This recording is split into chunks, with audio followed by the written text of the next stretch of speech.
దేశంలో అత్యంత కీలకమైన మహారాష్ట్ర అసెంబ్లీ ఎన్నికలు ఇవాళ జరుగుతున్నాయి. అందరి చూపు మహారాష్ట్ర ఎన్నికలపైనే ఉంది. ఇక్కడ అధికారం కోసం మిత్రులుగా ఉన్నవారే ప్రత్యర్థులుగా ఉన్నవారే మిత్ర బృందంతో కలిసి ఎన్నికల బరిలో అదృష్టం పరీక్షించకపోతున్నారు. మహారాష్ట్ర ఎన్నికల్లో ఈ పర్యాయం 5 అసెంబ్లీ నియోజకవర్గాలు అత్యంత కీలకంగా మారాయి. మహారాష్ట్ర అసెంబ్లీ ఎన్నికల్లో ఎప్పుడూ ప్రత్యర్థుల మధ్య హోరాహోరీ పోరు నెలకొంటుంది. దాదాపు 3 వంతు స్థానాల్లో మెజార్టీ మార్జిన్లు తక్కువగానే ఉంటాయి. ఇవే గెలుపోటములను నిర్దేశిస్తాయి. ఇప్పుడు ఇలాంటి పరిస్థితే నెలకొంది. కానీ ఈసారి ఇంతవరకు కలిసి ఉన్న మిత్రులే శత్రువులే మిత్రులుగా ఎన్నికల్లో పోటీ చేస్తున్నారు. దీంతో మహారాష్ట్ర ఎన్నికలపై సర్వత్రా ఉత్కంఠ నెలకొంది.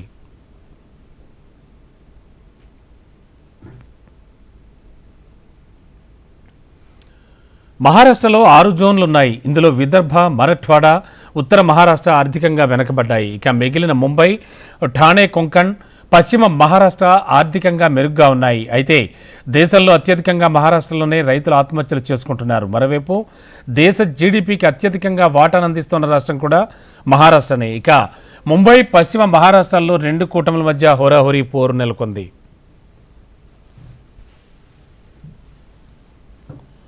ఎన్నికల్లో ఏ కూటమైనా విజయం సాధించాలంటే మిత్రపక్ష పార్టీల మధ్య ఓట్ల బదిలీ కీలక పాత్ర పోషిస్తుంది. అయితే రాజకీయాల్లో 2 కలిస్తే 4 కావు, అది 3 అయినా ఏదైనా కావచ్చు. అలాంటి పరిస్థితి ఇప్పుడు మహారాష్ట్రలో నెలకొంది. మహావికాస్ అఘాడీ, మహాయుతి కూటముల్లో అసహజ మిత్రులు ఉన్నారు. దీంతో పార్టీల మధ్య 100% ఓట్ల బదిలీ అనేది అనుమానమే. ఇటీవల జరిగిన లోక్సభ ఎన్నికల్లో కూడా మహావికాస్ అఘాడీలో ఓట్ల బదిలీ బాగానే జరిగింది. కాంగ్రెస్, ఎన్సీపీ, ఎస్పీ, ఉద్ధవ్, శివసేన పార్టీల మధ్య సరైన అవగాహనే కొనసాగింది.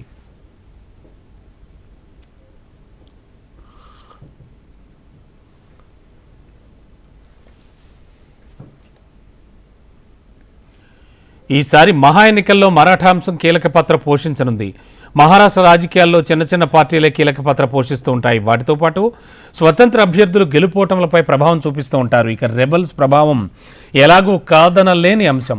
గత 5 ఎన్నికల్లో ప్రధాన పార్టీలు కాకుండా ఇతరులు సగటున 30 సీట్ల వరకు గెలుచుకున్నారు.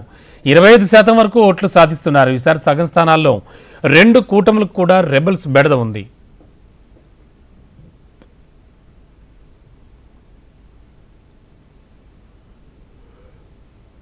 వలస వచ్చిన ఓటర్లే మహారాష్ట్రలో 8% వరకు ఉన్నారు. ఉత్తరప్రదేశ్, కర్ణాటక, గుజరాత్, మధ్యప్రదేశ్, రాజస్థాన్ నుంచి వచ్చిన వారే ఇందులో అధికంగా ఉంటారు. ముంబైలో వలస వచ్చిన వారి జనాభా 43%. నగరంలో మహారాష్ట్రీయులు 42% ఉంటారు.